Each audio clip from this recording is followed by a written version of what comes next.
Hello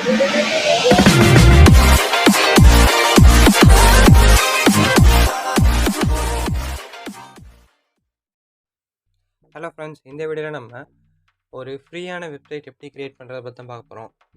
இது create பண்ணுறதுக்கு நம்ம எந்த ஒரு கோடிங்கும் யூஸ் பண்ண போகிறதில்ல. ஃபஸ்ட்டு உங்கள் க்ரோமில் profreehost.com அப்படின்ட்டு டைப் பண்ணி சர்ச் கொடுங்க. அதோட இன்டர்ஃபேஸ் இப்படி தான் இருக்கும். அதில் போய்ட்டு ரெஜிஸ்டர் நவ் கொடுங்க. ரெஜிஸ்டர் நவ் கொடுத்தோன்னே உங்களோட இமெயில் அட்ரஸ் கேட்கும், ஏதாச்சும் பாஸ்வேர்ட் கேட்கும், உங்களுக்கு தோன்ற பாஸ்வேர்ட். ஆனால் அது ஃபுல்லாக ஞாபகம் வச்சுக்கணும். அதில் இமெயில் அட்ரஸ் நீங்கள் எந்த இமெயில் அட்ரஸ் கொடுக்குறீங்களோ அதை கொடுத்துருங்க. அப்புறம் வந்து அதில் பாஸ்வேர்டும் கொடுத்துருங்க. பாஸ்வேர்டு கொடுத்துட்டு அந்த டிக் ஆப்ஷனை கிளிக் பண்ணிட்டீங்கன்னா உங்களுக்கு வந்து ரெஜிஸ்டர் ஆயிரும். அப்புறம் மேலே லாகின்னு ஒரு ஆப்ஷன் இருக்குல்ல, மேலே கொஞ்சம் மேலே பார்த்தீங்கன்னா லாகின்னு ஒரு ஆப்ஷன் இருக்குது. அந்த லாகினை கிளிக் பண்ணிட்டீங்கன்னா இப்போ நீங்கள் ரெஜிஸ்டர் பண்ணீங்கள்ல, அந்த இமெயிலையும் பாஸ்வேர்டையும் இதில் டைப் பண்ணிங்கன்னா நீங்கள் லாகின் ஆயிடுவீங்க. இப்போ உள்ளே வந்து லாகின் ஆனோன்னா இன்டர்ஃபேஸ் இப்படி தான் இருக்கும். இங்கே க்ரியேட் நியூ அக்கௌண்ட் அப்படின்னு இருக்கா, இந்த க்ரியேட் நியூ அக்கௌண்ட்டை கொடுத்துட்டு உங்களோட வெப்சைட் நேம், இப்போ நீங்கள் ஒரு வெப்சைட் க்ரியேட் பண்ணுறீங்க, அது வெப்சைட் நேம் கொடுக்கணும்ல, உங்களுக்கு என்ன நேம் கொடுக்கணுன்ட்டு தோணுதோ அந்த வெப்சைட் நேமை கொடுத்துருங்க.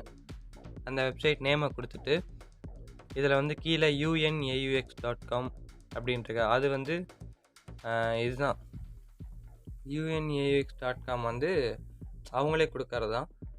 அதை கொடுத்துட்டு ஃப்ரீ டொமைன் டிக் பண்ணிவிட்டு என்ட்ரு கொடுத்துருங்க. என்ட்ரு கொடுத்துட்டிங்கன்னா உங்களுக்கு வந்து வெப்சைட் வந்து க்ரியேட் ஆகிரும். வெப்சைட் க்ரியேட் ஆனதுக்கப்புறம் என்ன பண்ணணும்னா உள்ள பேஜ் வந்து லோடிங் ஆகிரும். லோடிங் ஆனோன்னா உங்களோட அந்த வெப்சைட்டை வந்து மேனேஜ் பண்ணுற எல்லா ஆப்ஷனும் இதில் தான் இருக்கும். இதில் வந்து லோடிங் ஆகிட்டுருக்கு. இது லோடிங் ஆகி முடித்ததுக்கப்புறம் மேனேஜை கிளிக் பண்ணிங்கன்னா உங்களுக்கு உள்ளே போயிடும். உள்ளே போயிட்டு அதில் தான் நம்ம எல்லா செட்டிங்ஸும் பார்ப்போம். இப்போ இந்த வெப்சைட் நம்ம க்ரியேட் பண்ணுறதுக்கு எந்த ஒரு கோடிங் நாலேஜும் தேவையே கிடையாது.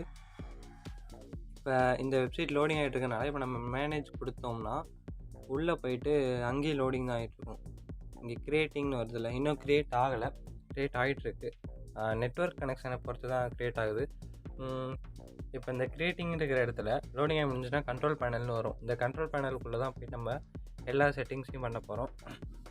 இப்போ வந்து கொஞ்ச நேரம் கழித்து ரெஃப்ரெஷ் பண்ணி பார்க்கணும், அப்போ தான் வரும். இப்போ நம்ம க்ரியேட் பண்ண வெப்சைட் உள்ளே போய் பார்க்குறோம். போய் பார்த்தோம்னா அதோட இன்டர்ஃபேஸ் ஃபஸ்ட்டு வந்து இப்படி தான் இருக்கும். நம்ம ஃபுல்லாக வந்து க்ரியேட் பண்ணி முடித்ததுக்கு அப்புறம் தான் நம்மளுக்கு வெப்சைட் வந்து ஓப்பன் ஆகும். இப்போ வந்து இன்னும் க்ரியேட்டிங் தான் வருது. இப்போ ரெஃப்ரெஷ் பண்ணி பாருங்கள். ரெஃப்ரெஷ் பண்ணோன்னா கண்ட்ரோல் பேனல்னு வந்துடுது. இந்த கண்ட்ரோல் பேனல்னு வந்துடுது. இப்போ கண்ட்ரோல் பேனல் இதில் தான் நம்ம எல்லா செட்டிங்ஸும் பண்ண போகிறோம். இப்போ கண்ட்ரோல் பேனலை கிளிக் பண்ணிவிட்டு இப்போ ரீடைரக்ட் ஆகுது. கொஞ்சம் வெயிட் பண்ணுவோம். லோடிங் ஆகிடுச்சு. இப்போ வந்து இதில் கேட்குது அப்ரூவ் கொடுத்துருங்க. அப்ரூவ் கொடுத்தோன்னே தான் நம்மளுக்கு அந்த செட்டிங்ஸ்லாம் லோட் ஆகி ஓப்பன் ஆகும்.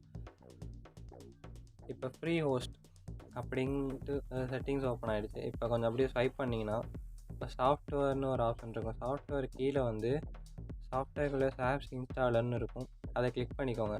அதை கிளிக் பண்ணிட்டீங்கன்னா உங்களுக்கு வந்து நிறையா ஸ்கிரிப்ட்ஸ் எல்லாம் இருக்கும். அதில் வந்து நான் சொல்கிறத மட்டும் இன்ஸ்டால் பண்ணிக்கோங்க.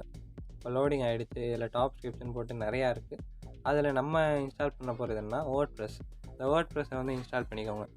இன்ஸ்டால் பண்ணிட்டு இதுக்கு வந்து சைட் நேம் வந்து உங்களுக்கு என்ன சைட் நேம் கொடுக்குறது, டிஸ்கிரிப்ஷனு அந்த மாதிரிலாம் கொடுத்துக்கோங்க.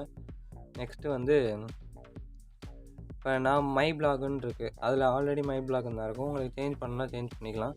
அப்புறம் அட்மின் யூசர் நேம் வந்து என்ன யூசர் நேம், இது யார் ரன் பண்ணுறாங்களோ அந்த யூசர் நேமை கொடுத்துக்கோங்க. நெக்ஸ்ட்டு வந்து இந்த பாஸ்வேர்டு கொடுக்கணும். பாஸ்வேர்டு வந்து ஒரு ஸ்ட்ராங்கான பாஸ்வேர்டாக கொடுத்துக்கோங்க. என்ன பாஸ்வேர்டு வேணால் கொடுத்துக்கலாம். அதுலேயே நம்ம கொடுக்குற பாஸ்வேர்டை பொறுத்து வீக், ஸ்ட்ராங் அந்த மாதிரி கொடுத்துரும். இப்போ நான் ஒரு பாஸ்வேர்டு கொடுக்குறேன்.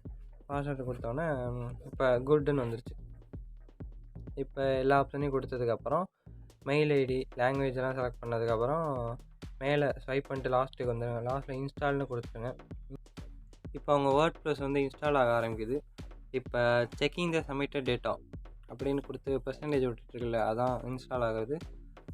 இந்த இன்ஸ்டால் வந்து ஃபுல்லானோன்னா நம்மளோட லிங்க் வந்து கிரியேட் ஆயிரும். அந்த கீழே பாருங்கள், இந்த லிங்க் வந்து 2 லிங்க் காமிக்குது. ஃபஸ்ட்டு ஒன்று வந்து நம்ம வெப்சைட் லிங்க்கு, இன்னொன்று வந்து நம்ம அட்மின் யூஆர்எல் இருக்குல்ல, அதில் போயிட்டு தான் நம்ம எல்லா செட்டிங்ஸையும் பண்ண போகிறோம். லாஸ்ட்டாக நம்ம வெப்சைட் வந்து கிரியேட் ஆகிடுச்சு.